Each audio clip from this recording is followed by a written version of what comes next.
আসসালামু আলাইকুম, আফিফাস ব্লগে স্বাগতম। আজকে আমরা বানাবো হচ্ছিল ম্যাশ পটেটো, কারণ আজকে আমরা বানাচ্ছি হচ্ছিল স্টেক। সো ভাবলাম এর সাথে একটু ম্যাশ পটেটো বানাতে তো হবে অবশ্যই। সো আজকে আমরা বানাবো ম্যাশ পটেটো। ফার্স্টে আমরা এই আলুর যেই চুকলাগুলো এগুলো আমরা করে নিব, এটা দিয়ে ছুলে নিব, এই যে। তারপর আবার দেখাচ্ছি কি করি। পরবর্তীতে আবার দেখাচ্ছি আমাদের আলুগুলো করা শেষ, পিল করে তারপর আমরা আলুগুলো কাটে নিছি। এখন আমরা এটাকে সিদ্ধ দিব। সিদ্ধ করার পর আপনাদের সাথে দেখা হচ্ছে।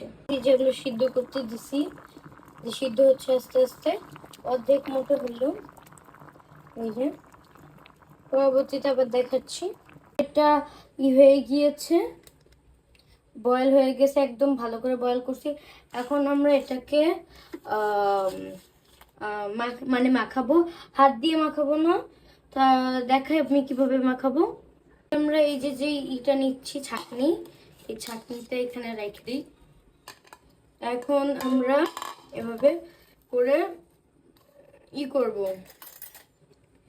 আস্তে আস্তে করে যেভাবে আমরা ম্যাশ পটেটোটাকে বানাবো।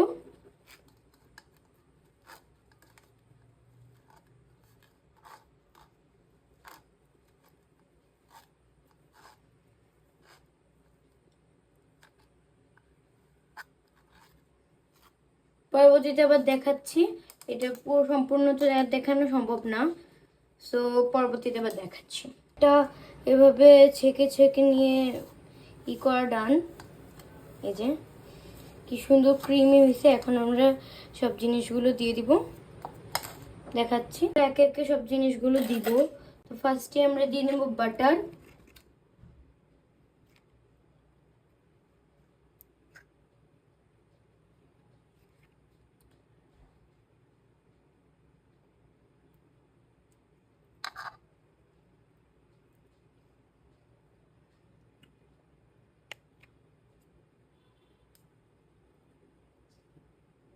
এভাবে দিচ্ছি কারণ এভাবে লেগে যাচ্ছিল।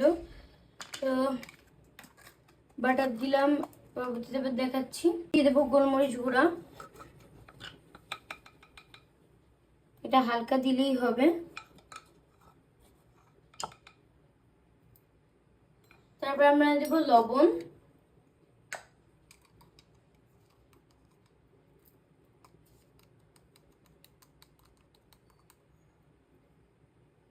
তারপরে এখন আমরা দিয়ে দেবো দুধ। দুধটা দেখাবো না, একবারে দিয়ে তারপর দেখাবো। দুধ দিয়ে দিয়েছিলাম, অল্পই দিছি। এখন আমরা মিক্স করতেছি।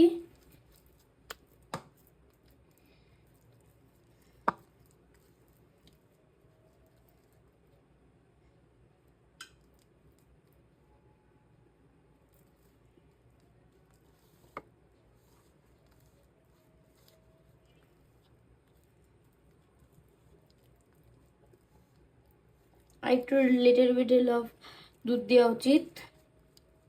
দেখেন কি ক্রিম হয়েছে, তাই একটু দুধ দিব।